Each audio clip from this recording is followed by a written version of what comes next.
if you were in the midst of a sentence, please end the conversation.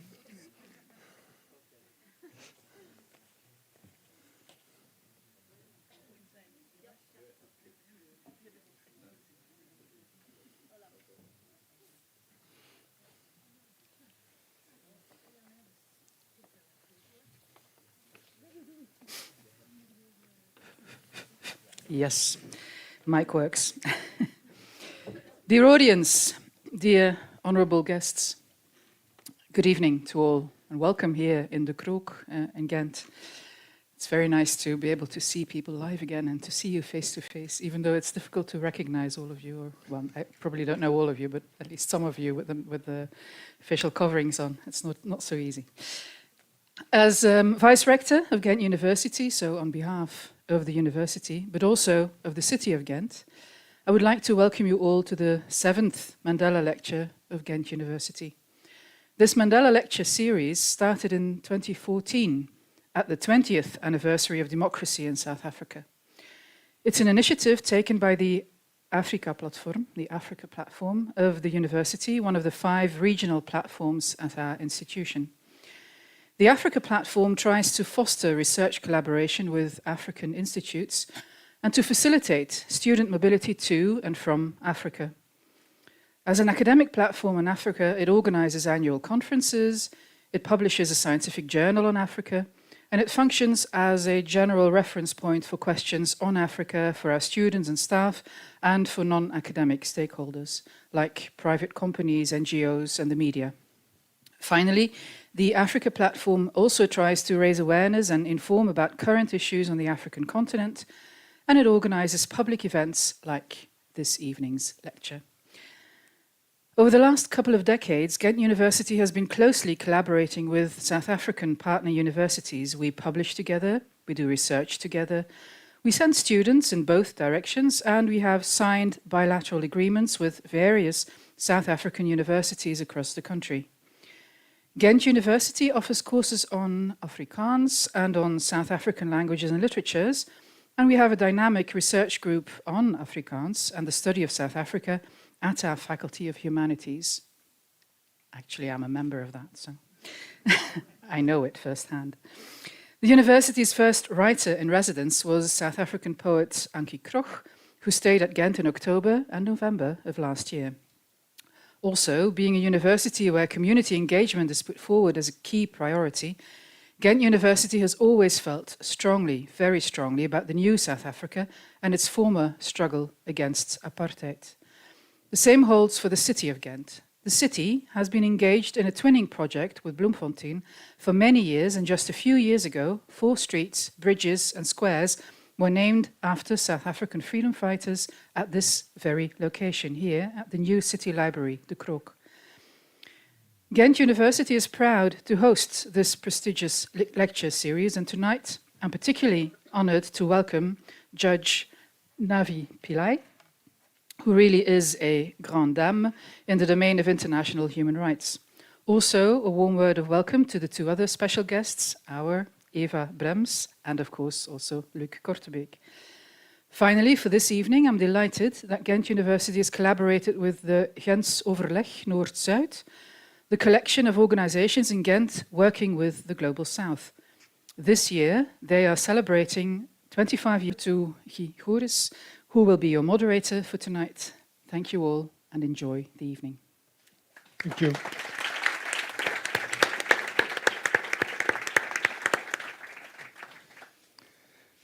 Thank you, Deputy Rector, for introducing us to the evening, to both the Africa Platform and GONS as the initiators of this event, and to the 3 speakers who are making this a very special evening indeed. For each of them has a background that brings them together around human rights in an international context. And we will try to develop or try to understand their experience and profit from their insights. I will first talk with Judge Navi Pillay, because she is the guest of honor, and she more or less flew in from South Africa. She made a little detour by The Hague, and she will be returning to The Hague, but she actually comes for you. So that's very special, and we're very grateful for that. Afterwards, we will turn to Luc Kortebeek and Eva Brems to mine their experiences and to bring it all together.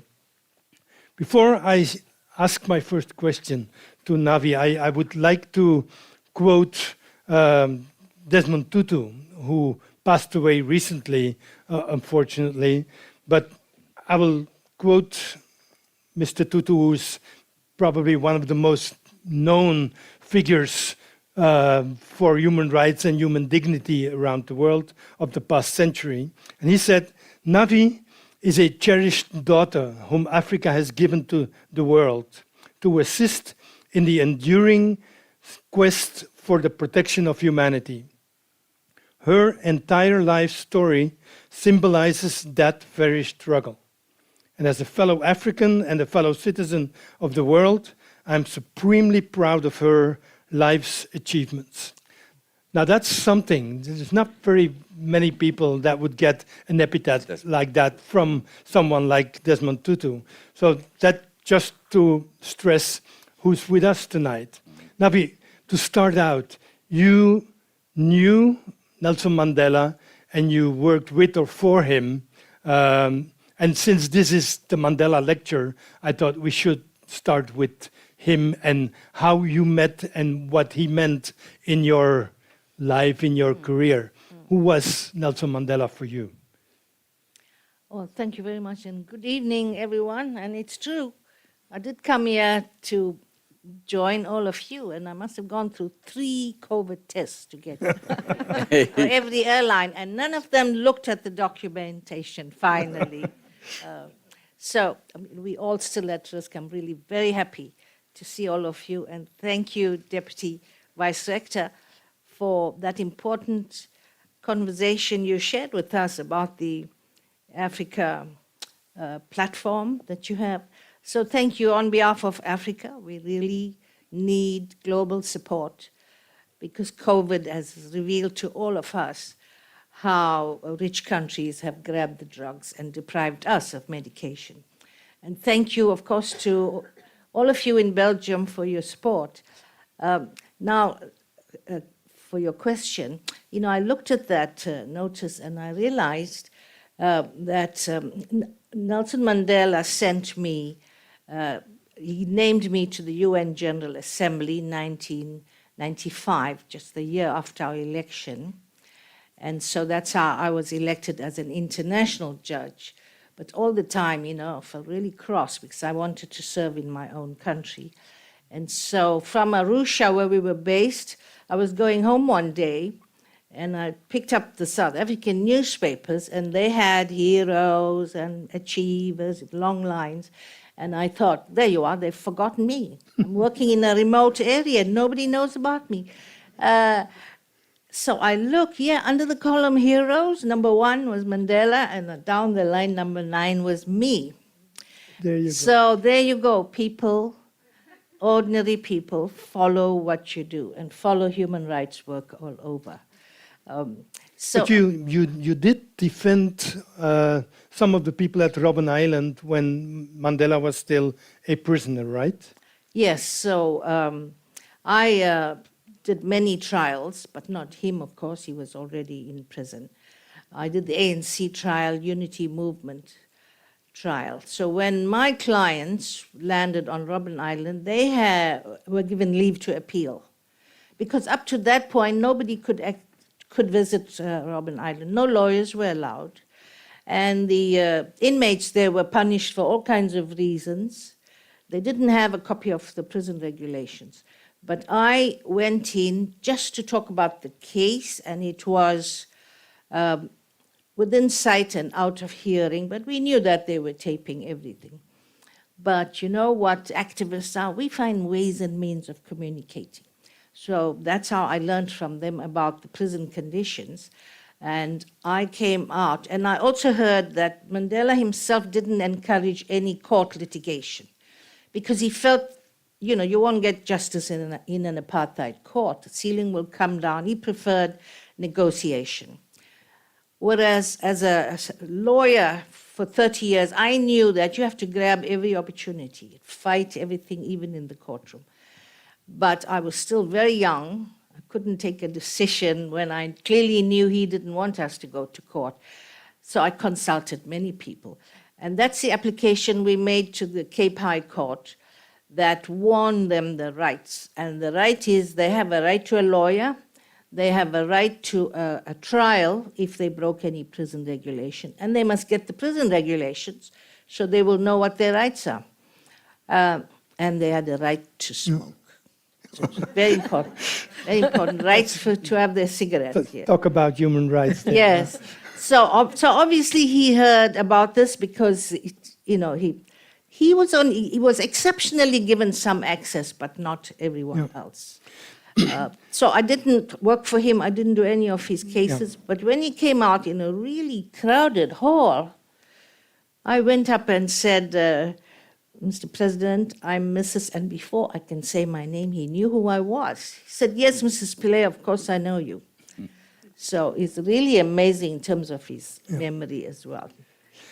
So we will not go through your whole curriculum because it's really too much.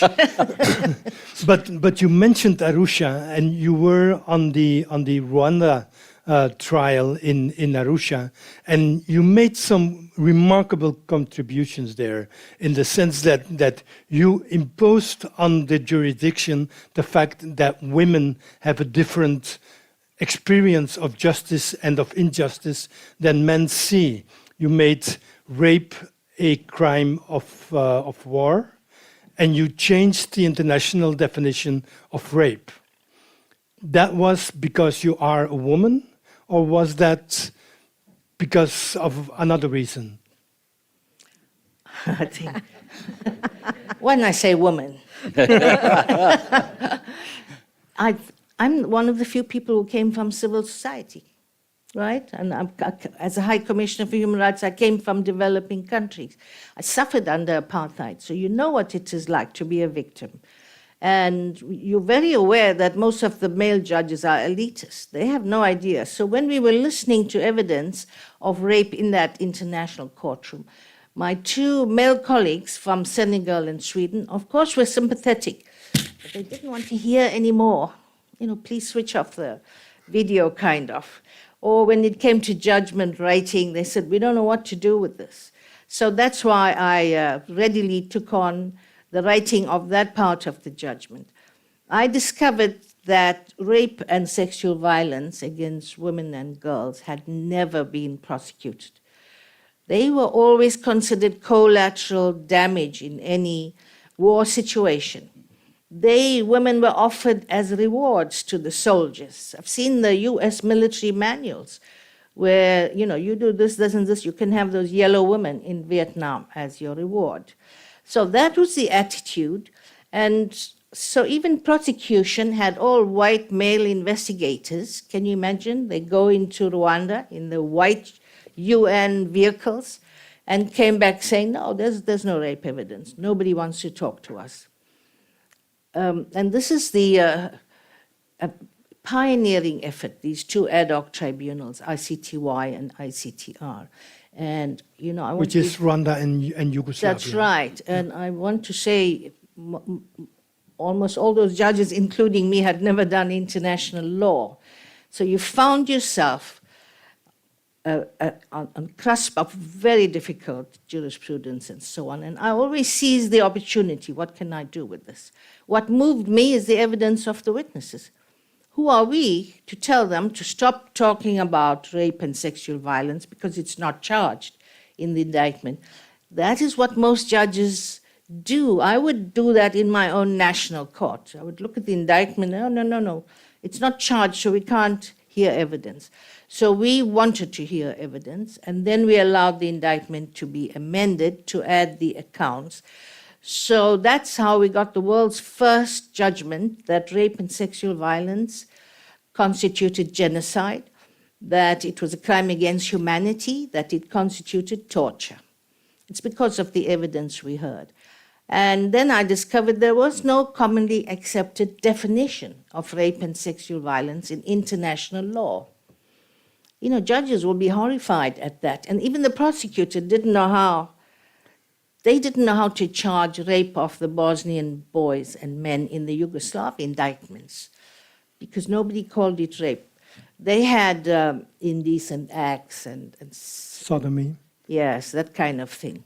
So that's why we create, with the help of academics, I truly appreciate academic work, research, and so on. So I want to tell all the academics and researchers and students how valuable what you research and write is, because it enables us to inform ourselves. Apart from Germany, I think they had a progressive definition. Most definitions, including my country and the United States, had rape as what happens to women, the penis entering the vagina. So here's a war situation, and the prosecutor's asking the witness, yes, but did you see him enter her, you know, penis, vagina? And the witness said, well, it was on the next hill, right? He dropped his pants. I could see he'd got on top of her. So the evidence directs you to think in terms of a proper definition. And that's what we did. We said, and it's gender neutral, and it applies to men and women. We said rape, I hope I remember, I'm getting old now. Rape is the physical invasion of a person under coercive circumstances of a sexual nature. So it covers all that. That definition has been adopted in the Rome Statute, applied by the ICTY, and in my own country, the law was changed so that a child victim of sexual violence, whether it's male or female, is treated equally. Before that, if it happens to a young girl, it's a heavy penalty. If it happens to a young boy child, well, nobody even describes it as a crime. And so the Constitutional Court adopted the definition. So sorry for that long story, but I'll tell you, it's very difficult when you're working on this. It's like students preparing for an exam. You know, you just want to throw it all away and wish somebody else will do this for you. Looking back, I'm very pleased that we tackled a difficult matter. I think it really is a very interesting story to show how much this kind of institutional work matters and how much it can impact on real lives of vulnerable people. Yes. From there on, you went to The Hague on the ICC, and then you became the UN High Commissioner for Human Rights. We won't go into all of that, but to pick up from your story, we know that human rights are, in a sense, more ambitions than realities. The Universal Declaration of Human Rights is a beautiful declaration of ambition. Now, what would you say stands in between the ambition of human rights and the implication, or the how you said it? Implementation? Implementation. Why don't we move faster to a world of human rights? You know, if I had time, I would tell you about the struggles inside the UN itself to remind them that they are norm-based. Instead, they acted in their silos. UN development didn't want to have, and nobody wanted to touch human rights, by the way. I sat at a meeting chaired by the Secretary General with all the heads of agencies, including WHO, World Bank, and all these people. Those two words were not uttered in that room for 5 hours. So we had to change that because it's right there in the Universal Declaration of Human Rights. You can't cherry pick which rights are more important. Civil and political rights, that's a freedom from fear. And economic, social, and cultural rights, freedom from want, are equally important. These are some of the things I addressed. So you are quite right. Many people said to me, human rights are ideals. They're aspirations we can put out there and hope one day we will get all these rights. Not so. They are rights that each person is entitled to. I was talking to 8-year-olds in Canada, and I was explaining human rights Rights we have because we are human. And the child said, yeah, well, that's common sense. Why are you telling us this? But it's not common sense to governments.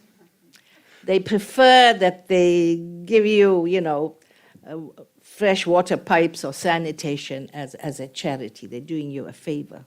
It should be the other way around, that they're there to serve the people. So human rights messages fit in everywhere. And I'm very pleased before I left that we contributed to human rights into the development document, got it in 8 places.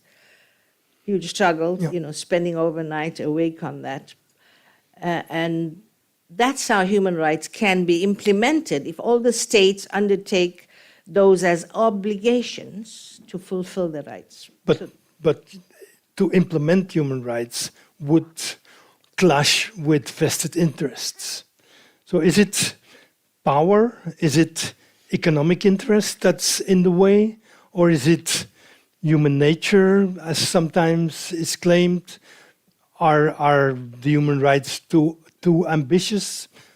Where is the nut that we have to find in order to get to where you want us to be? I think all of that, yeah. Governments resist human rights, because they don't want to fund it. They're terribly scared if you come up and demand, as of right, for instance, in my country, tertiary education. You see, all those students are black and poor. They've been cut out all these years. And so they demanded that the state do much more to cover their fees and give them computers and so on. And they had boards saying, do the poor not have the right to education? So you see the human rights message there? And that's how we get it implemented, because governments resist it. Their budget goes, firstly, in my country, they have 2 sessions of parliament in Johannesburg and Cape Town, and we are all ask why. This was apartheid era, and it's very convenient that these so-called freedom fighters who are sitting in our government conveniently embraced all those aspects of colonialism. So a lot of the money is spent on their vehicles, their security, and so on. And I love very progressive activists in Europe who remind governments that this is where you should be spending your money, not on yourself. And also, you said, is it resistance from people as well? There will be, because, for instance, in Africa, I've heard many say these are Western notions. Human rights are Western notions, right? But if a woman is being beaten, pain is pain. She suffers the same, whether she's in the north or the south. So we still have a lot of work to do to convince people to use human rights as their tool and their platform. And they're truly universal, that's what you're saying. Yes, the universal, the indivisible, the interdependent. You can't have the one right without the other, all right? You can have food in your stomach, but you don't want to be tortured. So all those rights matter. But you mentioned the importance of progressive activists, for instance, in Europe, that point out that governments should follow human rights and implement them. We have the feeling that human rights in Europe are coming under pressure more and more, that our governments are much more tethering on human rights than they used to be, when they could use them as a lecture to other governments. And they're now being asked to implement them, and they're not so eager anymore. What do you see as the most important human rights crisis or failure that you see in Europe, for instance? I would say poverty the whole world over. In Europe in particular, climate change. They must take the lead on climate change, because that affects the whole world. They've moved away from carbon. We still have coal. I have a lot to do with NGOs in Europe on climate change. They see that as the most pressing issue. If we don't have a planet, then what's the point in having all those other rights? But in developing countries, obviously, it's poverty. And you see the divide between rich and poor so extremely high and still growing. So we've really done something wrong with the state of the world today. Yeah. I have said over and over again, there will be no change. In fact, governments sometimes violate rights themselves. So there will be no change unless we have the push from civil society. And I've urged business to join civil society. I've urged governments, talk to the people in your country, see what the street is telling you about these issues. I became High Commissioner for Human Rights because civil society went to Vienna and asked the UN to set up a Human Rights Commission at the UN. So none of that would have happened because governments don't wake up every morning and think, what can I do more for human rights implementation? So unfortunately, it's our burden, but I have seen so many successes after civil society opened their voice. And why go too far? Apartheid, I thought apartheid will never end in my lifetime, but it did because of the collective opposition to apartheid from the whole world. You mentioned civil society as a key player to bring about change towards more respect and implementation of human rights, as opposed to governments that are trying to escape from their duty. What about local governments, cities? Do you see a role for a place or a city like Ghent, for instance, or other cities to be actors to bring about human rights? Yes, isn't that expression, what's global is local and what's local is global? Yeah, so it's of mutual benefit. Implementation, you're quite right, Key, happens at the local level. So we do have to watch out who becomes councillors in our municipality. The immediate representatives of people's issues are in the cities. Like my daughter works, she's a director in the City of Johannesburg, and they have a huge challenge to redress apartheid housing. So if you come yourself and you're visiting, you think, this is a very rich country. Look at all these beautiful houses with swimming pools. So unfortunately, that still remains, and the majority African population are crying out for land and housing. And over 27 years, although the government has done much to deliver on Mandela's promise of 1 million houses, it's just scratching the surface. They have to do a lot more. So the responsibility is with cities.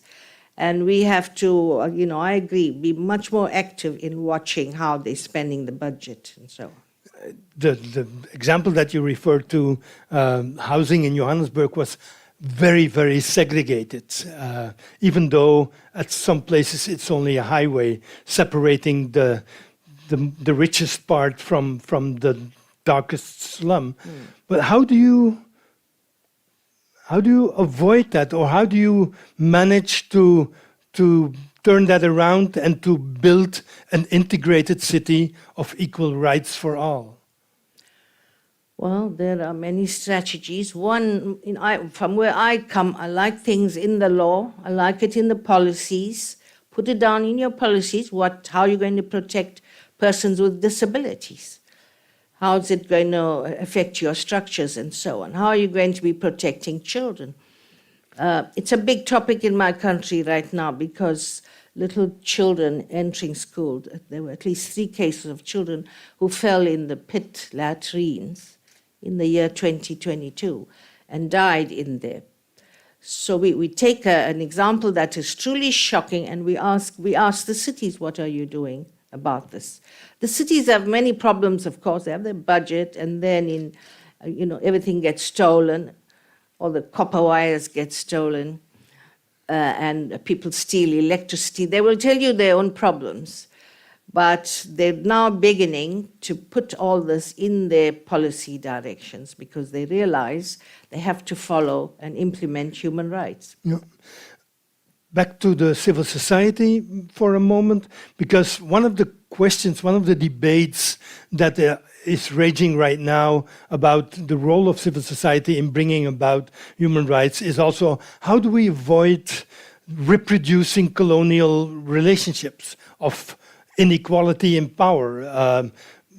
Civil society groups in Western Europe are much better funded. They have a long tradition. They have a lot of freedom to act, while their counterparts in, for instance, in Africa or other places in the world are much more vulnerable, don't have the resources. So how do you avoid in that real world that you continue to reproduce the colonial setting of us telling or deciding what they should do and cannot do?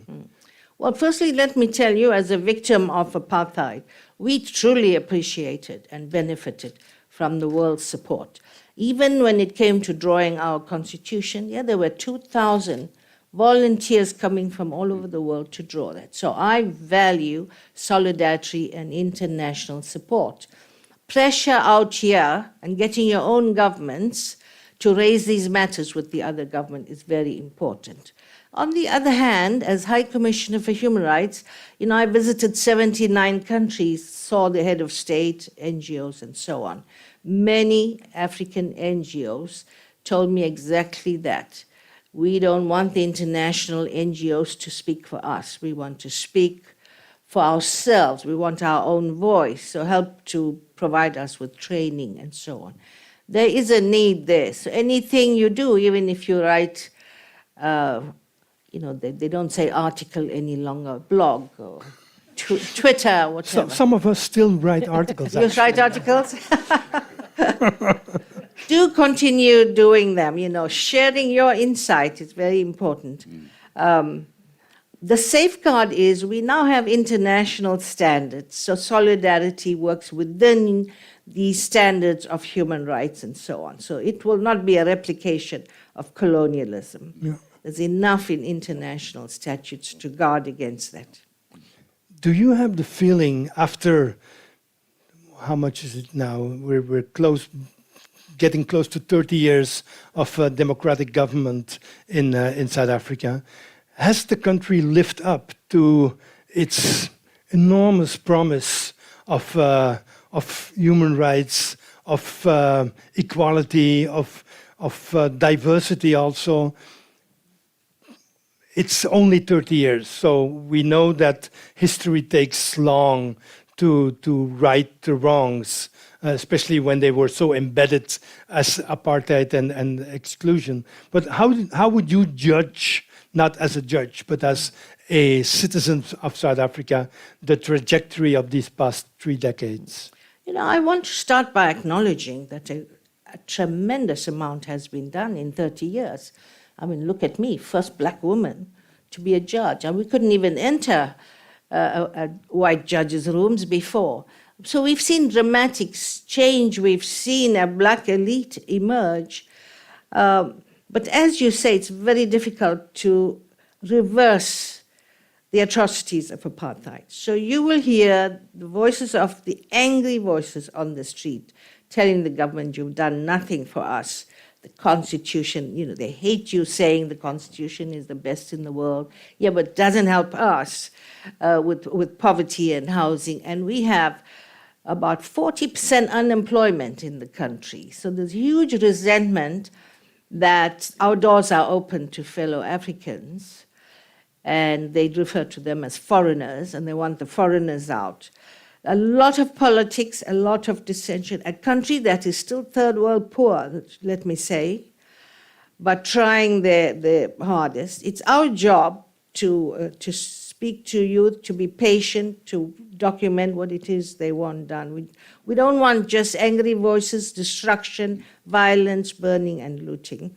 And above all, we want to stop this violence against foreigners. The other burning issue is gender-based violence, a great deal of violence against women as we come out of tribal systems and so on. Because clearly the men viewed the women as their property, and now they're working and earning salaries. So we're addressing challenges. I would say the government, despite all the setbacks, one of them is clearly what we call state capture. And this is what our former president, Zuma, and his 40 thieves did to the country. So they looted all the state-owned enterprises. So we get power cuts, water shortages. how are they going to ever recoup and recover what has been stolen, which has gone into billions and billions? And let me also not forget to mention there's a great deal of illicit trade going on, cigarettes and everything. Where is the money going to? So that's loss of taxes for us. And I addressed conferences on this. I had facts and figures that most of that money is going into banks in the West. So the secrecy of banking laws in the West must be addressed, and this money must be returned to us. It's illicit trade of our resources. So I can go on and on. I think that we're a young country. We're doing very well. The courts are really busy litigating on human rights issues. The Constitutional Court has spelled out social and economic rights for us. That's a huge gain for us. And they're addressing children and LGBTs. We don't have the death penalty. So I see much progress. What's the one thing that Europe should learn from the South African experience of the past decades?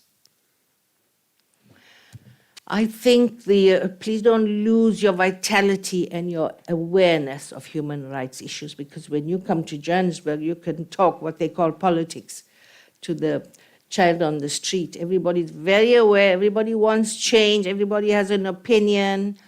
So I find in Europe, a much more relaxed attitude and focusing on career and personal advancement. I like that we still are motivated to do something for the people of South Africa. Yeah, thank you. We'll return to you, but I think it's time to bring Luc Kortebeke and Eva into the discussion and into the debate, because they have a lot to say about human rights as well. But let me, by way of introducing, although you know them, but it's always nice to get into the discussion, ask you, Eva, why did you choose to take human rights as a focus for your academic career? What was so attractive about it for you? I studied law, end of the 80s, beginning of the 90s, and I was a good student. It was not difficult, but I also was not often fascinated by it. So I suppose I was looking for where law is at its most important, where it comes closest to that project of justice that's often a little bit, maybe too much hidden in the law if you just study it as a technical subject. So I think I was looking for that. And when I started studying that, you have to realize it was early days for human rights scholarship. There were just a few, the very first courses of human rights were beginning to be taught at the universities.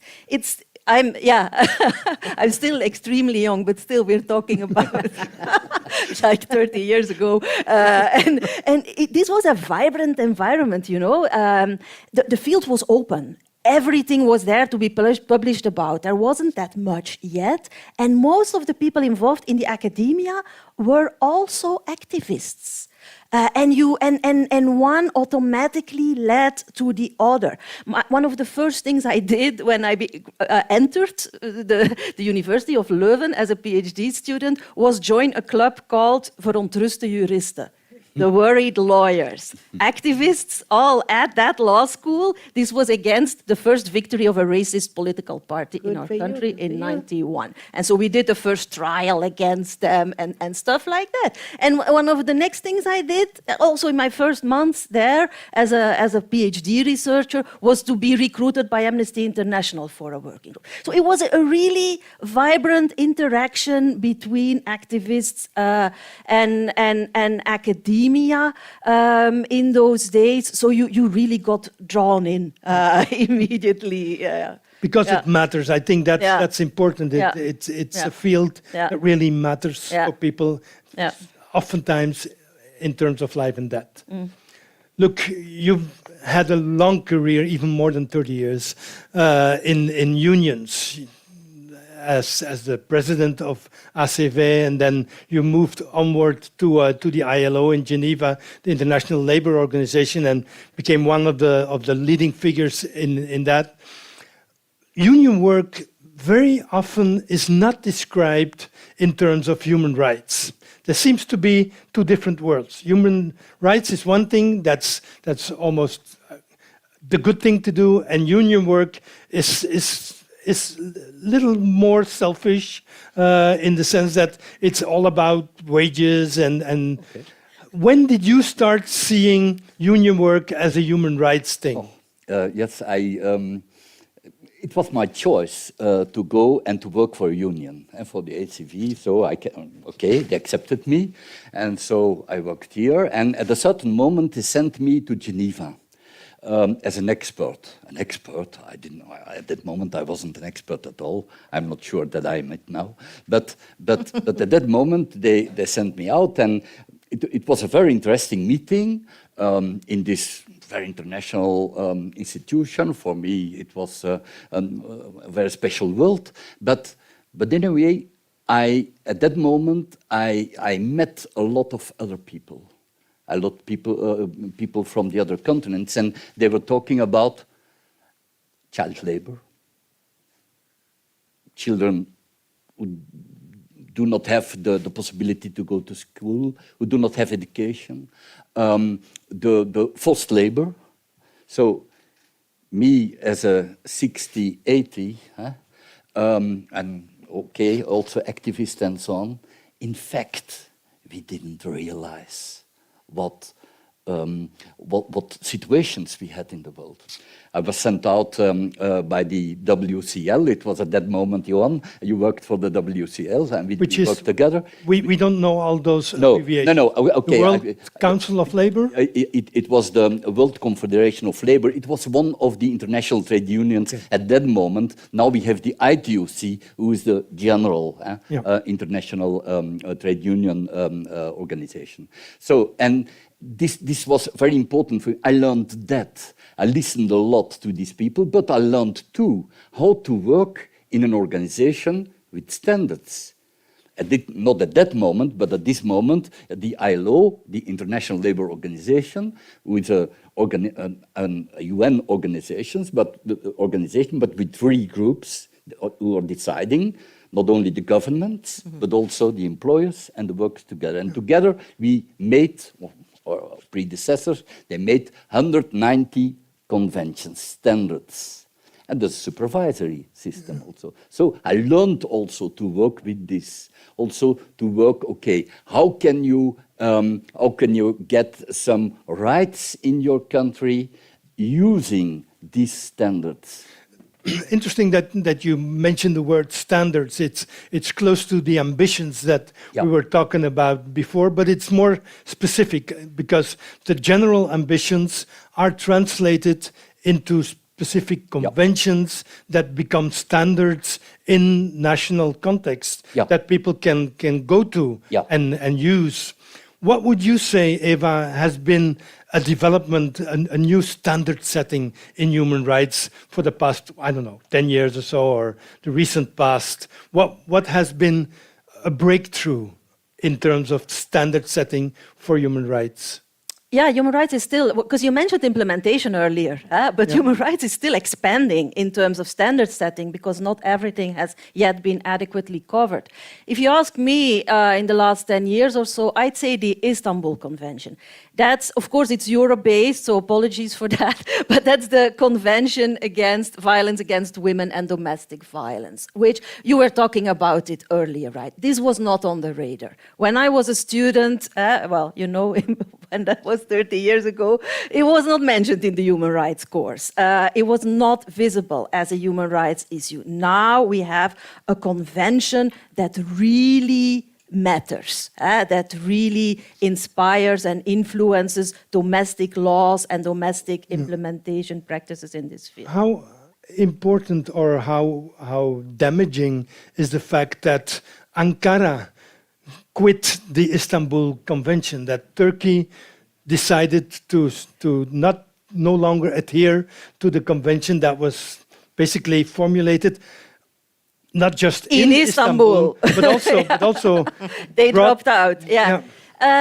Of course, it is a sign of what's happening because Turkey, you may not always think of Turkey as Europe, but it's one of the biggest Council of Europe countries, and the Council of Europe is the international organization where we have all these European conventions on human rights.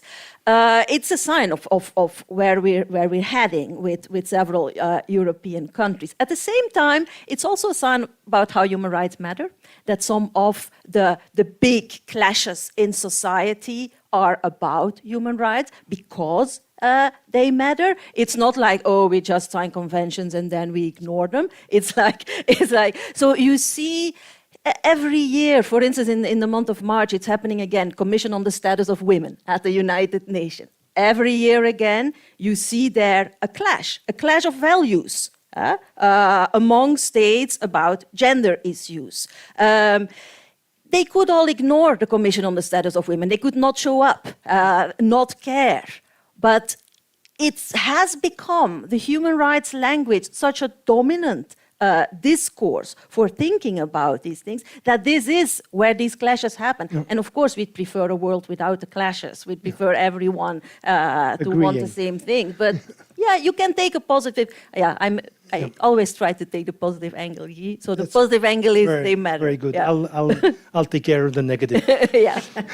Look, what would you say is the most important development in human rights standard setting? If I'm looking to this, I'm going to the end of last century. At that moment, some of the standards of the ILO, so normally standards, conventions of the ILO, they need to be ratified by the governments and by different governments. But we have 4 groups of standards, and every member state is requested to respect these rights. These are the rights of association and negotiation and action.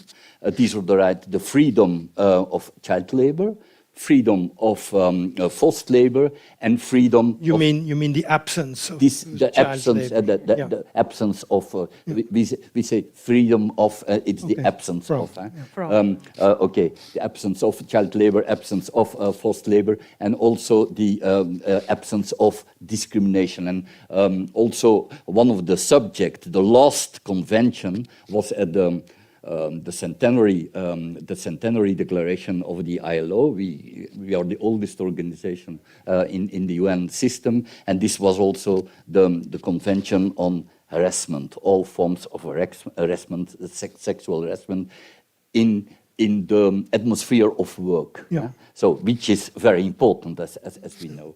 And so I think so we have these 4 groups of conventions. Every country can be called by the ILO, by the different groups together, to explain why they're not complying these standards. Yeah.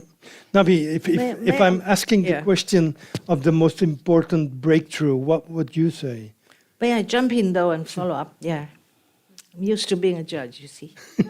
No, jump in. So ask me the question again, but here, I also want to mention the Human Rights Council, which reviews the human rights record of every state, not just member states. So 192 states participate in that. Civil society from those countries participate. The High Commissioner draws a report, and all the other states make recommendations to that state. Change this law, do more for LGBTI rights or children. So those are all for accountability and implementation. What I really wanted to say as I listened to Eva and Luke, do you see how they picked up information? They became aware of issues they should be addressing. Whereas today you have social media, you have information at your fingertips. You know, for instance, this morning I wanted to know whether Russia is a member of NATO. That's how much I know. So the colleague I was with Googled it. So you have information at your fingertips and you can act on. They don't have to struggle like we did. You know, I told you I didn't know any international law and I was a judge in the international court. When I became High Commissioner for Human Rights, I found that the High Commissioner would have the office write an op-ed. Then you beg New York Times to publish it, and if they refused, it got onto page 13 of some newspaper. And I thought, how many people would have read that? So Yeah. social media But that's and Twitter also- came out during my time. Yeah. And so the office will report the message you put out this morning has been read by 2 million people. So we have new tools. That's just what I wanted to say, to see what they did with their limitations and how we could do much more. As I'm And here so to you asked bring me out what- the negative, just in between, Yeah. the new social media or the internet as a broad ecosystem of information provides incredible information at your fingertips. It also distorts information. It creates anger, or it presents fake information deliberately to destabilize societies. So it's not just a boon; it's also a challenge. Now, Well, we all have to be aware and point out where it's fake news. Yeah.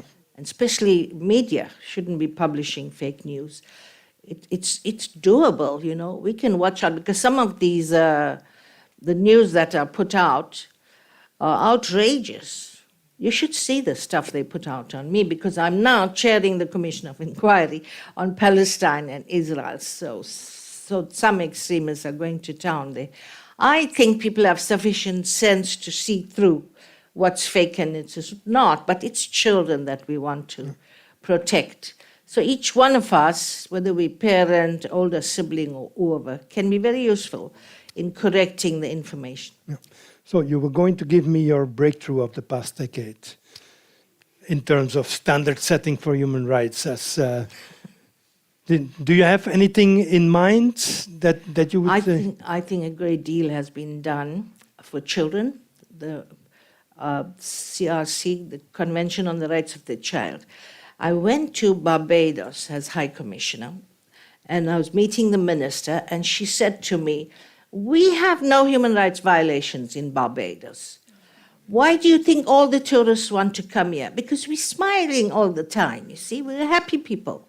And I said, "Why do you beat your children?" And she got shocked, and she said, "Because it's a Caribbean custom." Yeah.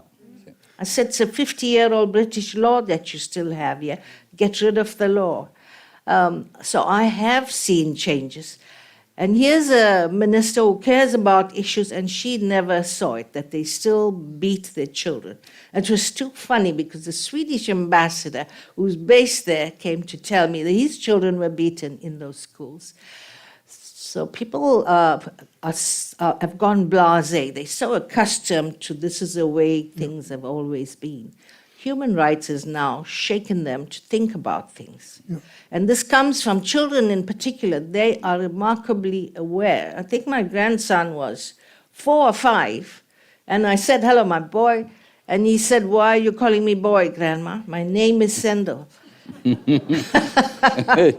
So he corrected the High Commissioner. No sense of hierarchy. Huh? Yeah, I think thinking and adjudicating in terms of rights of the child is important.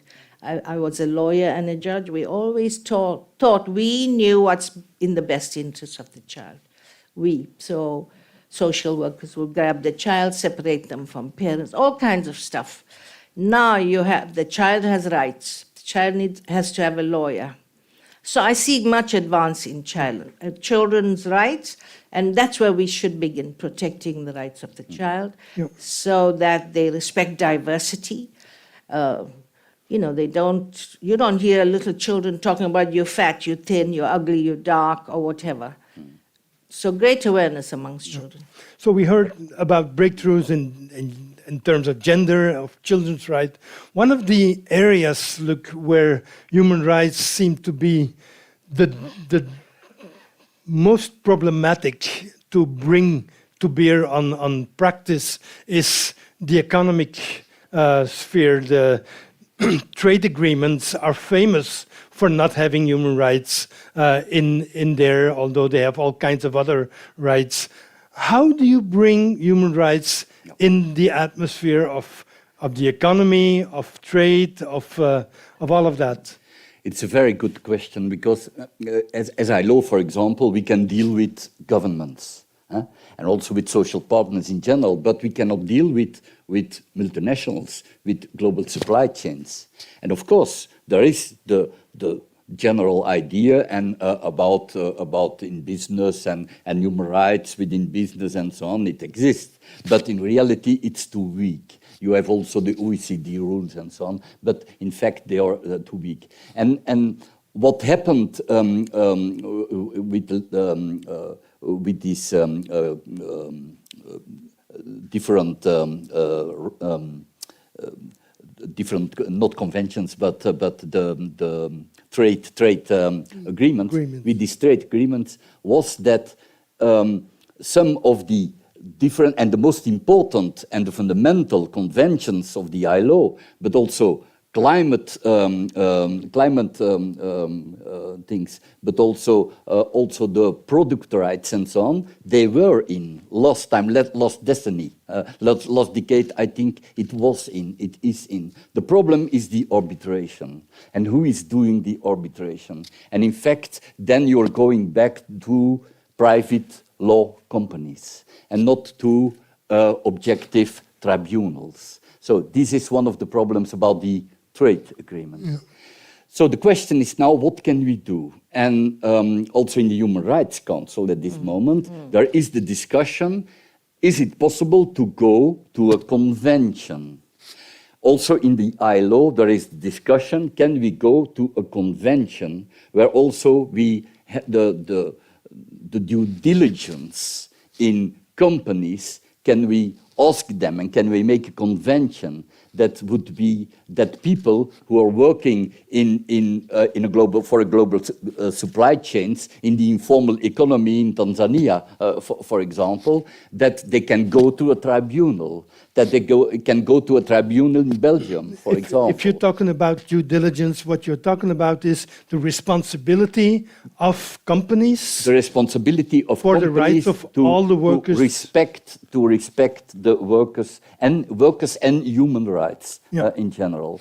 And so, okay, so this is the discussion at this moment. We have an interesting law in France. It's the only country. We were a lot supported by Mrs. Merkel. So we hope that Germany also in the future can work on it. So it was one of the subjects of the G7s and the G20s. So we want to go in this direction. Yeah. But therefore, and of course the geopolitics at this moment are not helping a lot, that's clear. But we hope to go for a convention also for these companies. Okay, so that's, again, something moving in the right direction. Yeah. Eva, you want to be positive, but I have a question to question that. Because for a long time, actually, we felt that human rights was on the march. It was slow, it was insufficient, but it was moving forward. As an idea, it was taking up in laws and declarations and narratives. Lately, and everyone was in favor of it. Yeah. You didn't hear leading politicians say critical things about human rights, even if they might not doing their best effort to implement them. Everyone was in favor. Which changed. Yeah, it changed. I mean, there is this the emergence of the China model in which a very successful economy functions without democratic space for unions, for instance, or elections for one thing. But there's a lot of problems there. Russia is not much better. But in the West, you see or you hear more and more leading politicians or philosophers or sociologists saying, well, human rights got a little bit out of hand. It is an important idea, but if it's not in our interest, we should be able to say, this is the limit. Are we moving backwards? And what can we do about that? In some respects, we are. If you look at indexes that show developments on liberal democracies, for example, you see in the past 10 to 15 years a steady decline of liberal democracies. And if you see the top 10 of this decline, you see 5 Council of Europe states in there. So it's not just the rest of the world. It is here, where we have the strongest possible regional human rights protection system. It's here. It includes, of course, Poland, Hungary, Serbia, Turkey. Yeah, that's what we're talking about. At the same time, in those same indexes, it's very clear that the situation is better than in the 1970s or 1980s. Okay. So when we were kids, it was worse. In our lifetime, it has still gotten better compared. So yeah, it depends a little bit on your perspective. Maybe we were wrong to expect, steady progress, and maybe the curves are a little bit more complicated. And but the index that you're talking about is an index of political and civil rights. It doesn't measure really how far social and cultural rights have been implemented. Absolutely, and it doesn't fully take into account the rights of special groups, take women's rights, as we mentioned, but rights of persons with disabilities, rights related to sexual orientation, gender expression, etc. These are also important front lines these days of human rights, where the picture, yeah, there is backlash, but there is also progress. There also, in our lifetime, we've seen massive progress on issues such as disability rights, children's rights. As you mentioned also, we've seen massive progress there, not just in the standards, but also in working with the standards. And what I want to point out there is the importance, I'm a lawyer, so of course I'm now going to say institutions, but it is important. In Belgium, I happen to be the chair currently of Belgium's first national human rights institution at the federal level, Federal Human Rights Institute, but we have a children's rights ombudsperson, we have several equality bodies, etc. These are very crucial, and all these have been created relatively recently, and they do weigh on the debate, they do weigh on the politics in this country and in many countries.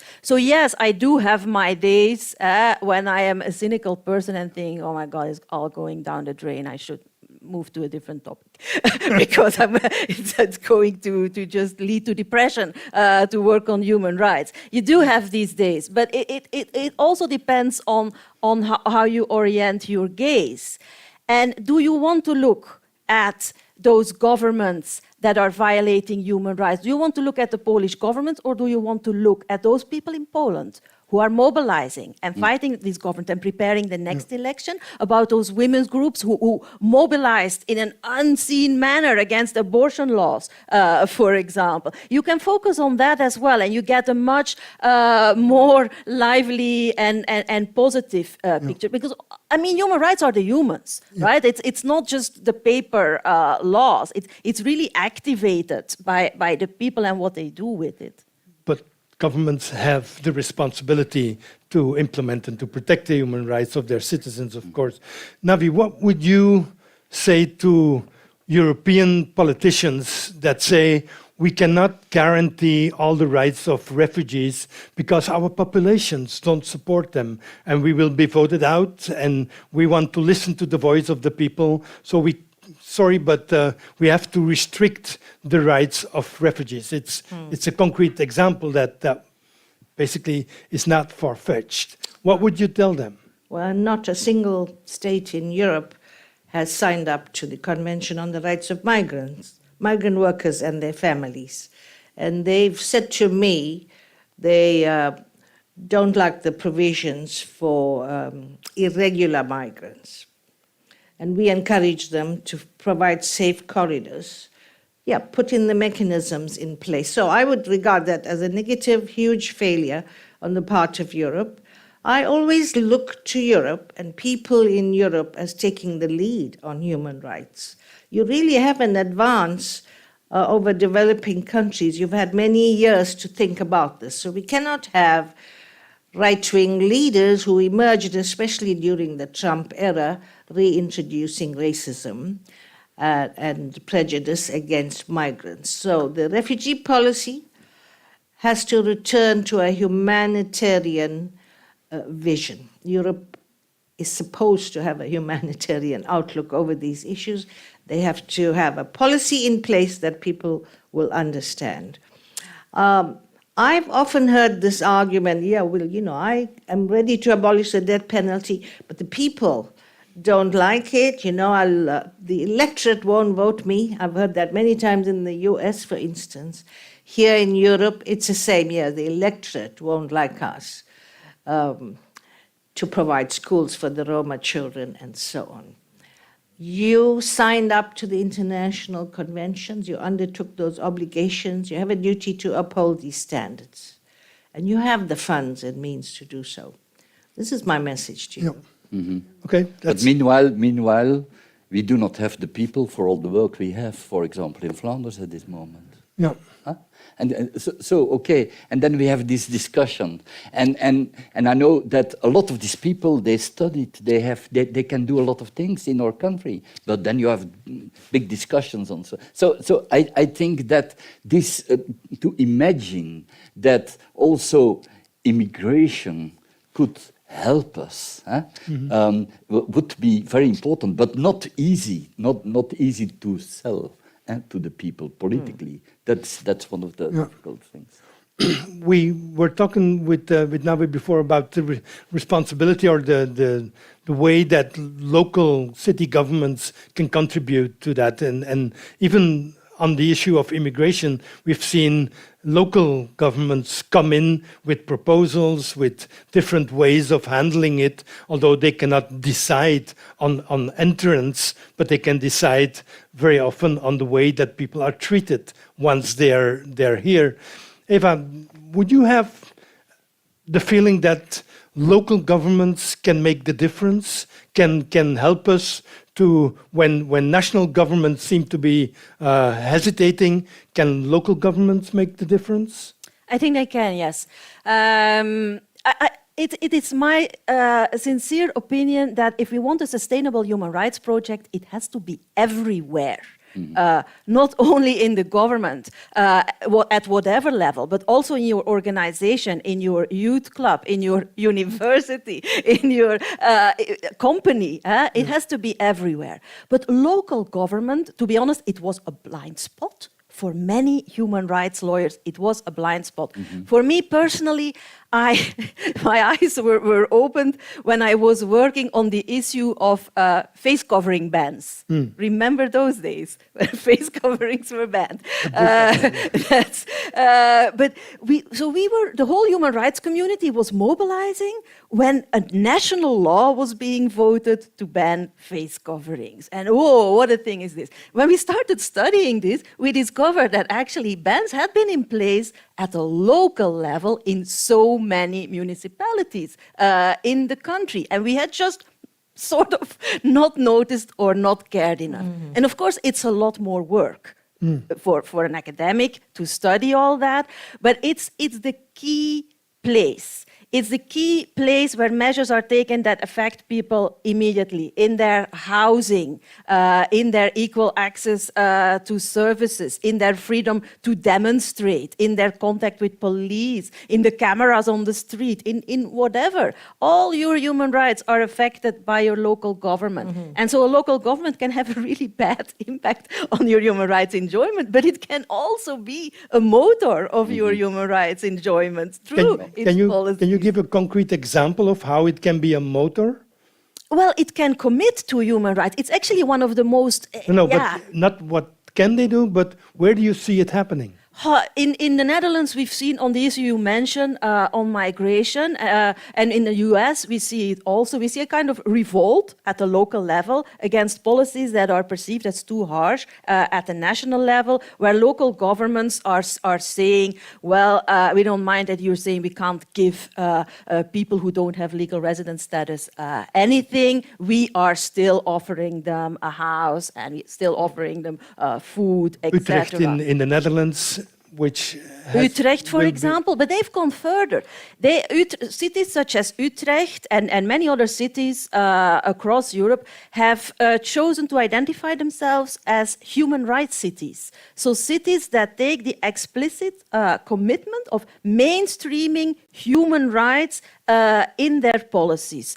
As a Federal Human Rights Institute, we're trying to get this launched also in Belgium. The city of Leuven announced their intention to become a human rights city as of next year. And here in Ghent, of course, there's a Human Rights Council integrated in the city. So this is starting to happen. And I think many people are seeing this. Think of climate change and how when you're disappointed by what's happening at the global level, think, okay, we're setting more ambitious standards at the local level. And cities and provinces are declaring targets at a higher level. This can happen also at the city level, at the municipal level, indeed. As a citizen, you live in a local reality. Would that also apply, look, to the worker who is not just a general worker, but a worker in a company, in Yes. a I workplace? think so. So we have a lot of examples. So, for example, let's think about domestic work. It was Jean de Vos who organized millions of girls and women in India in domestic work. And in fact, it was one of the triggers of a new convention at the ILO. But also in Belgium, we needed this convention to organize, to have a legislation for domestic workers in our country. I cannot say that all is okay at this moment. So, but they have a union, they are represented, they can go on. You have seen some actions last week and so on. So this is I think. The international level, and that's what I always telling also in my courses to people, is that the international work can work in an empty space, but then it doesn't mean anything. It means only something at the moment you can work also in the supervising of it. Who will supervise the rights in prisons, for example? And if there's not a social, the civil society, if there are not unions and so on who can work on this, so you need all this work at the different levels, and only these international standards, they do not mean anything at the moment they are not supported with work from local level, from civil society level. Now, you've reiterated it more than once tonight, that how important the push of the civil society is. If what Luc is saying, if there's no push from below, then your international framework is empty. At the other hand, you need the international framework in order to support and to help the local level to reach what is their rights. You've been working a lot at the international level. Do you see this interplay of local work, of the difficult work that most of these people are involved in? Is that actually interacting with the Human Rights Council in Geneva or the work in the United Nations, wherever? Do you see it happening? Well, firstly, I encourage, people in Belgium should work multilaterally. There's such a threat to multilateralism coming from the Trump age that Secretary General said that's the biggest threat to the UN. So he's gone now. The answer is you have to work collectively with other organizations and governments and so on. But to your question, I am shocked and disappointed how the democratic space for civil society is being slowly reduced, even in the UN and international institutions. And years ago, the basement at the UN or even in Vienna was full of NGO activities. And what they said resonated upstairs to the governments. Using COVID as an excuse of some floods that happened, the UN has shut down NGO participation at conferences. So here at the Human Rights Council, I told you already, they're reviewing the human rights record of every state, and they very proudly say they allow NGO participation. It's a token participation. You give 3 NGOs the chance to speak for 1 minute each. Yes, so that's no good. So this is what I mean by slowly, there's always a pushback on the gains you've achieved. We just have to keep our voices louder and stronger and point it out. each time, right? No more the strategy of silence. We have to speak up now. That's a clear advice to all of us. And it's important, I think, to indeed to speak up and to speak up together, to listen to each other and because multilateral sounds like something between governments, but it also is an important effort to be taken at the civil society, at the grassroots level as well. Right, I have a number of questions that came in from the audience, whether you're here or at home, which is why we asked you to send a few questions to us beforehand. And I would like to have time enough to touch upon them. First question, I'll start with Navi, but you can join in with your own reaction, is about the TRIPS waiver. We were talking about the pandemic, coronavirus. Europe has resisted the calls from South Africa and India and other countries to waive the TRIPS for the vaccine so that more people can be vaccinated faster and there wouldn't be that enormous inequality in the world. How do you look at that, coming from a continent that prides itself for its human rights tradition and the importance for human rights? When it comes to the profits of big pharma, then that seems to be more important than the human rights of Africans. So you're quite right. Unconscionable acts on the part of manufacturers of these drugs who are all in the north. But where's the voice of civil society protesting against that, pressuring the governments to ensure that we help poor people? But because that virus doesn't respect boundaries, right? If it started, I'd like to think it starts in the United States, but so it doesn't always start in Africa. The virus doesn't know boundaries. So COVID, I think, really exposed graphically the need for better global collaboration. That this is so lacking, where they hoarded the drugs and they're pricing them too high so we can't afford them. So COVAX is not sufficient. The promise that we would donate vaccines doesn't weigh out the fact that the vaccine is still patented by a few companies. Yes, well, we can't help that. They do spend a lot of money, I think, researching and producing these drugs. They are way ahead. We're asking that they share and don't overprice these things. I think that we, in the crux of new and emerging awareness, because COVID has exposed the hypocrisy of multinationals and their governments, that they're not humanitarian at all, not respecting human rights. It was very shocking to us when the South African, it was a lowly worker at a laboratory who discovered this Omicron and immediately sent it up to her bosses and who informed the world. They felt they had to inform the world immediately. Do you know how much criticism they got even from our own government? You shouldn't have said it. Now look, they're punishing all for it. Well, of course they had a duty to spread that information.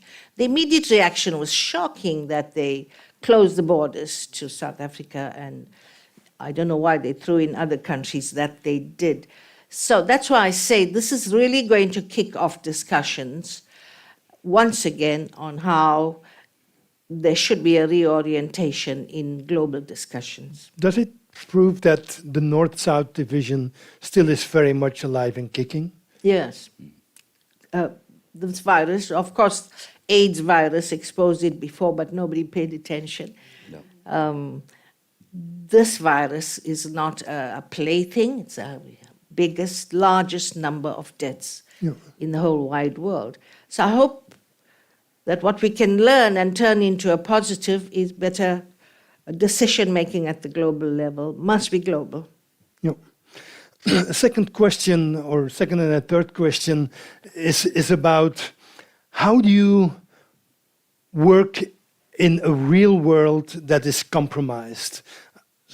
a lot of times people who are very much motivated by human rights tend to, or are portrayed as purists. They will only engage with a fully accomplished situation. But the reality doesn't show up like that. One of the examples that somebody sent in was the academic collaboration with universities in Ethiopia, for instance, where a war and a lot of atrocities have been happening.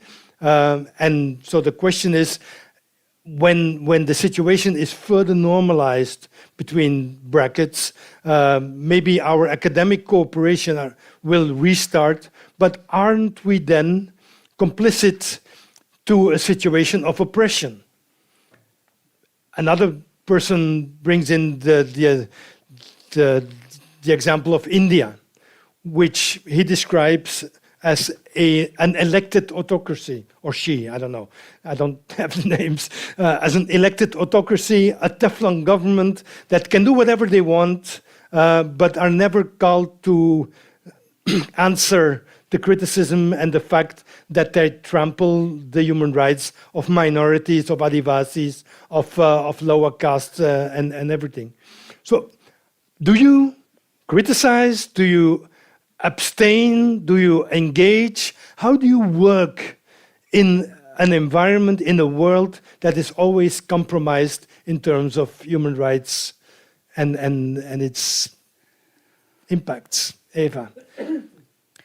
Yeah, I can talk to the question about the university collaboration. I mean, the reason why a colleague asked that question is because this university, as one of the only universities in the world, has chosen to take up human rights responsibility.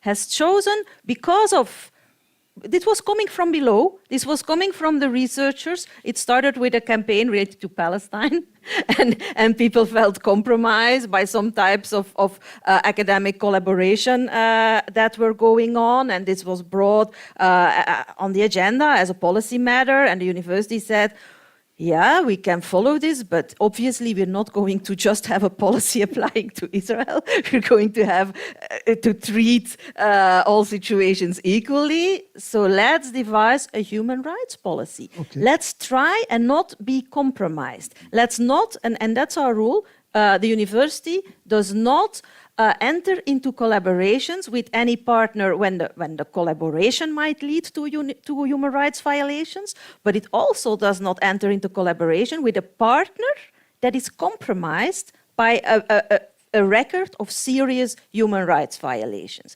This is unique in the world that we do this. And it illustrates very, very, very much the dilemma that you put there, because you try to do that, but where do you draw the line?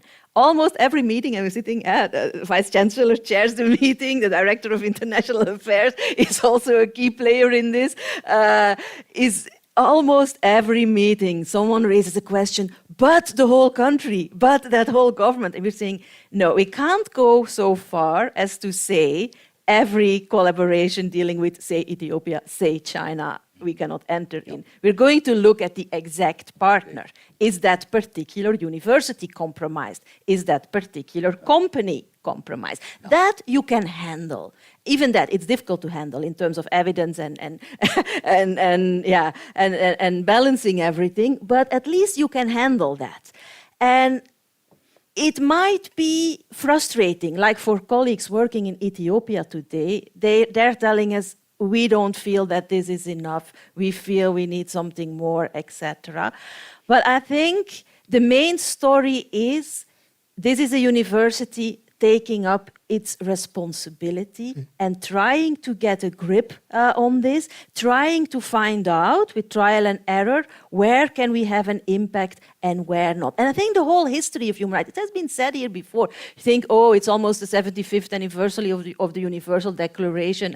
It's an old lady, this Universal Declaration. Yeah, it's a young lady. I mean, we haven't had that much experience. You know, if I think of the strongest mechanism, European Court of Human Rights, when I was a student, we studied all cases, all of them in one semester. Was possible. Yeah, these days you have thousands of cases per year.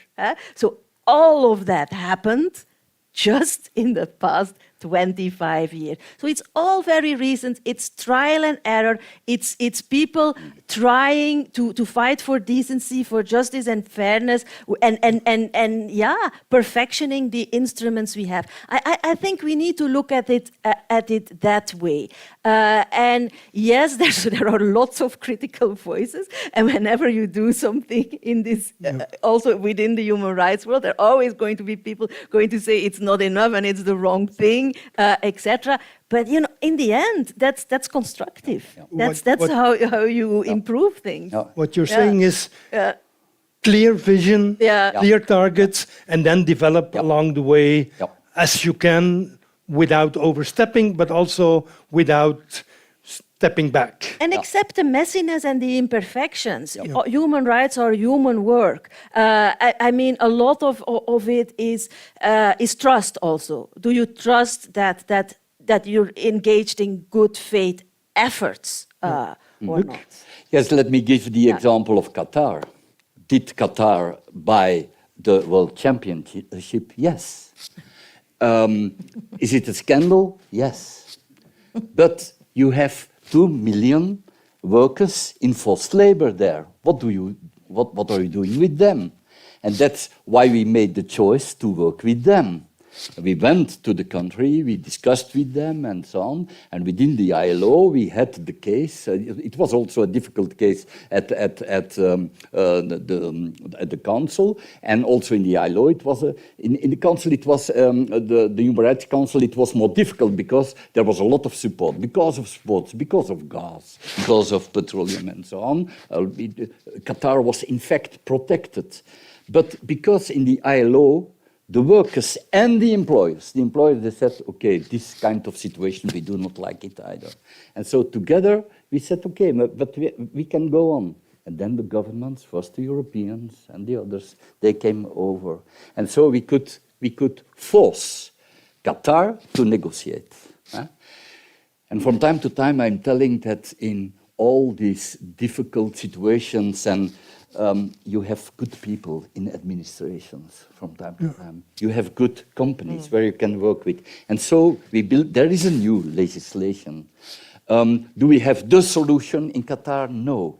Is there progress? Yes. Do I like the government of Qatar? No. So there was a lot of progress made. Would you say that the 6,000 casualties are a measure of failure or of success? Because I mean, it's difficult to call them a success, but it could have been 12,000 if nothing happened. Maybe. Okay. So I think we have to with all these cases we have to go on, see where do we have some support.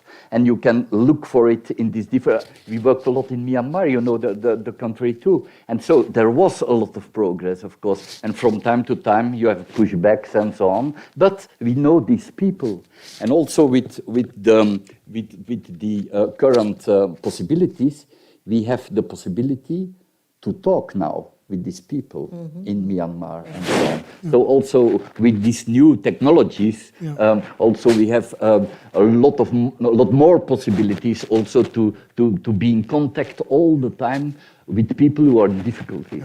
You'll have to put your microphone on the other side of your shirt. Okay. Navi, how would you briefly react to the policy that Eva was describing for the university? Do you think that is a kind of a model that could be taken up elsewhere? It's a great answers that we got, and it's just a really praiseworthy effort what you're doing.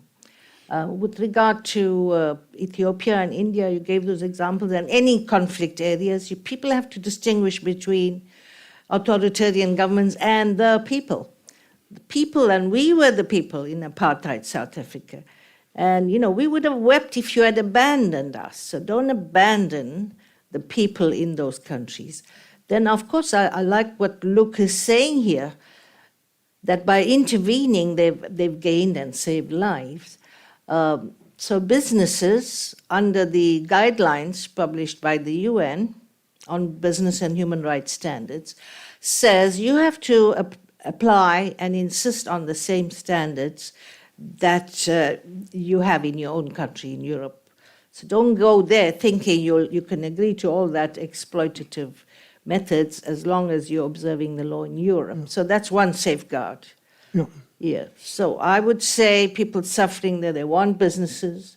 They'll be very pleased if you influence governments here in Europe when they're trading with those governments to make sure that the people benefit and that the money isn't gone to corrupt officials. Yeah. But I think these are wonderful answers we've got from both Luke and Eva. Another question came in, and we already more or less touched upon it, but it's about the idea that is gaining ground, that we're doing too much human rights, and it's subverting the possibility of democracy. And the person is referring to Marc Elcardus, which these two people will know, and it's not so... It's not a bad thing that you haven't read it, but the quote is, and I would like to get your reaction. The quote is coming from Elcardus: "The fuller we fill the picture of human rights, the more we require the judge to remedy the injustice. But sometimes that's too much to ask." Can we deal with that? What's the quote about exactly? It's about contesting the power of judges. Yeah, we give too much importance to human rights, and that leads us to a situation where judges become more important than legislators. I'm paraphrasing it. So I have to take this question. This is personal now about judges. Judges apply the law. They don't draft that law, they apply that law. Judges have been a godsend in South Africa because you remember President Mbeki said no HIV, antiretroviral drugs. Yeah, you should eat beetroot, you'll get better, and not that one. And that was said at a world conference on AIDS. And they actually prosecuted a doctor who was giving the medication. Along came somebody, that's the beauty, civil society then litigates. And the Constitution Court ordered the government to allow the distribution of that medication. So some of the judicial judgments, and remember they're just interpreting the law, they're applying the law, they're not writing the law. So you need the judges, and I have seen many instances where they've ordered the governments to apply the law correctly. So you would say that judges cannot overstep, they cannot become what is being called over here activist judges, meaning that they overstep the boundaries and they start ordering government to do this or to do that. They can only order that if there is a legal basis for that. That's what you're saying. That's right. You remember the House of Lords, or the highest court in England, told Boris Johnson it's completely unlawful to shut down Parliament when needed. So of course governments don't like a ruling against them. They don't like the court ordering them to spend money on education, for instance. That happened in my country.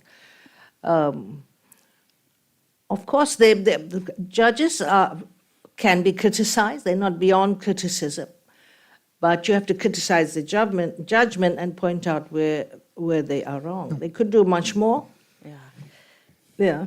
And what's unbelievable is that a person actually living in Belgium is making this kind of criticism. Because really this is a country where there's barely any human rights litigation. The civil society is small, poorly resourced. There isn't that much human rights litigation. As a matter of fact, there are lots of long-term structural human rights issues that have almost not come before the courts. And the courts are not activist. We have a constitutional court that's one of the most prudent in the world, really. So it's unbelievable that a person would make this kind of statement having Belgium in mind. But even beyond that, it's just basic checks and balances among the three powers. We live in a country where the control of the government by parliament is a theoretical thing. I can say this, I've been a member of parliament. That's prudent. So I can say this because we have coalition governments, because everything is decided in the government agreement and among the agreement between the majority parties in the parliament. The parliament is great for discussion, but when it comes to decision making, ultimately it's a voting machine and the majority will get their way always. Not like in the US where you have to fight for each vote. So there is a serious structural deficiency at the level of the control of the executive by the parliament, intrinsically embedded in our country. So in a country like Belgium, actually, what you need is not less vigilant judges. You need more vigilant judges for the protection of human rights, Okay, really. that's clear enough. Last question connects to this issue, and the question is about a new initiative that is trying to build up around the world, and it's called a fair earth share as a human rights. It starts from the fact that most of the Earth's resources and also of its climate budget is being consumed by a rich minority, which is an injustice. And so to counter that, the suggestion is that every inhabitant, every person on Earth would get a fair share of the Earth. And you're entitled to that, and you cannot overstep it. There's been asked now an advisory opinion at the ICC in The Hague, and they're trying to build up the case. Would that be something that you say that's an appropriate application of human rights thinking, to use the human rights framework to bring more justice in the way that we use the earth as a system and as a resource? It's a difficult one, huh? Mm-hmm. Anybody, any idea? Okay, and are these the current persons living now at this moment? Or are we thinking about the people of the future, for example? I don't know. So I'm only as far as thinking I loudly. It's about current people living and implying that if we do this kind of work, we leave a better share for the future generation. Yeah. As an academic, I find it very difficult to have an opinion on something you haven't sort of studied. But you need facts. what I think is these days, when this kind of proposal is launched, you would very soon hear a criticism that we hear louder and louder about human rights as such. It's the human-centeredness. Why are the resources of the earth something that humans are going to divide amongst themselves? So it's a broader question. You know, of course, the issue of distribution, redistribution, that's something where we have more work ahead for human rights and where we could be more ambitious, where some people have been saying, human rights have failed and have not done enough. And according to some, might even be part of the problem, supporting capitalist structures and such. So redistribution, yes, but you get then, the question is, can you still limit it, when you have this kind of debate, can you still be so human-centered? Okay. Navi, you have any opinion as a judge? Well, the human rights standards are equality, for instance, and really the way the resources are being used right now are totally unequal. I would address it from that point of view. I have asked that rights such as health, clean water, and so on should not be commodities for sale only to the rich. It's everyone's right to have them. So I don't know about piece of earth. You know, we have huge land problems in South Africa. We're going to get into trouble if everyone gets a piece of the earth. And now we see the super rich flying up to some other planets, creating their own earth out there. So I wouldn't approach the matter like that because I don't understand it. I think we have enough in human rights standards to understand that the equality is absolutely necessary. The world is really skewed now between the rich and the poor. Okay. We have to strive more for proper sharing of economic resources Yep. of the earth. Quite important, I think. Before we, well, no, let's wrap up because especially people who are watching us from their screens, we're asking a lot to stay attentive. So I think it's a good time to wrap this very rich discussion or conversation up. And my closing question is going back to the Mandela Lecture, because we've been talking about local governments, civil society, multilateral cooperation, standard setting, what have you. But within all those realities that are very important, we know that individuals can make a difference. As we have seen Nelson Mandela make a huge difference. Of course, none of us can be Nelson Mandela, and a lot of us can't even start. But a lot of people do make a difference. So I asked you ahead of time to try to think up somebody that you would want to mention at the end of this evening as somebody that makes or made a really remarkable contribution, that made a difference in terms of universal human rights. Eva, can I start with you? Well, yeah, my human rights hero is Françoise Tulkens. She's a doctor honoris causa of this university. She's a Belgian lawyer who was a judge at the European Court of Human Rights, and really a model of what a judge can be in such a court, really making the difference in caring for people in vulnerable situations. And not because there have been other judges like that, but who have then been marginalized and always issuing their minority opinion instead of persuading the majority. But Françoise really managed to get her message across. And on top of that, I mean, she's a role model. Women of my generation, women in law and in academia didn't have many role models, did we, Mika? No, we didn't. there weren't female role models. So when I met Françoise, it was a world that opened for me. She was also really empowering other women.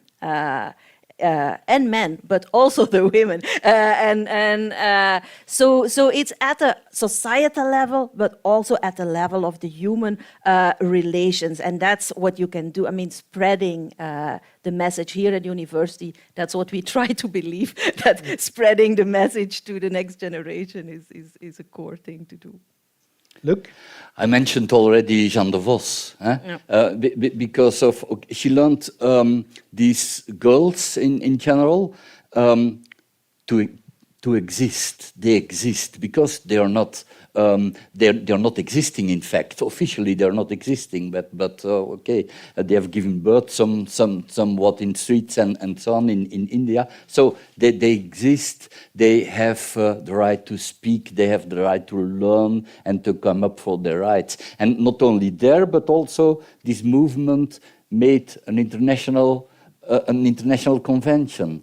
And with this international convention, we learned also to give rights here to our people of domestic. So I think this is turning around from grassroots work towards an international convention and coming back. So we were learning from what's done in India to do what we had to do in this country where we have all rights and so on. No, but we had to learn a lot. So that's my example. Okay.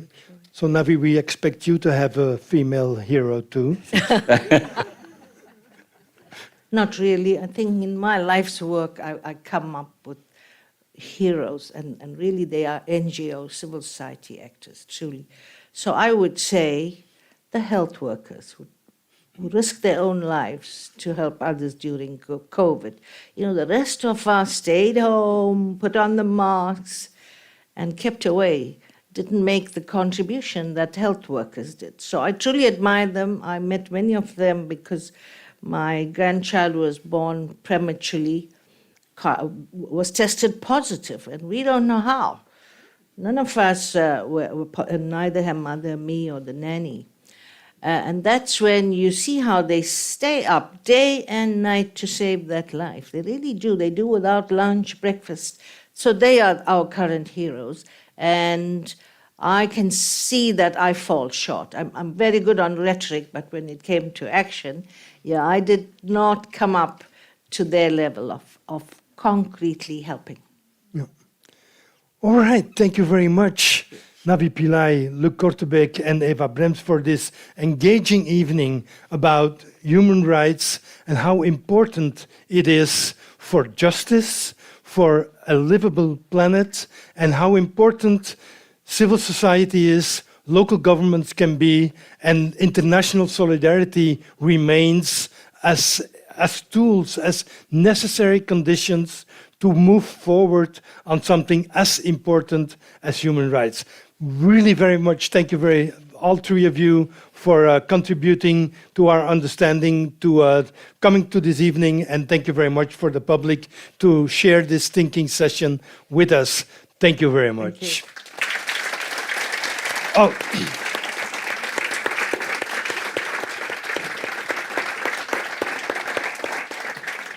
Two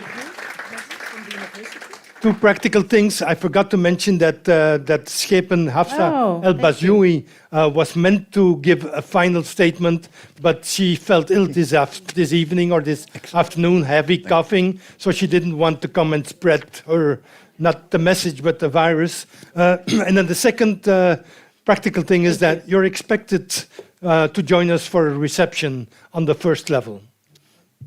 Thank you very much, Annelies, for all the work that you've done for this evening. Thank you. Thank you.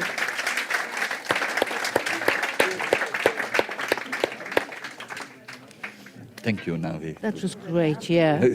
Excellent, excellent. So we never met, but only to do. But we understood. You see how we relate? Yes, that's right. But it's an honor. It's an honor to meet you. No, so you have a lot of greetings from Guy, who was very happy that I could speak with you. And tell him he's got to be as active as you and I after retirement. Okay, all right, okay. I will tell him. Yes. No retirement for him.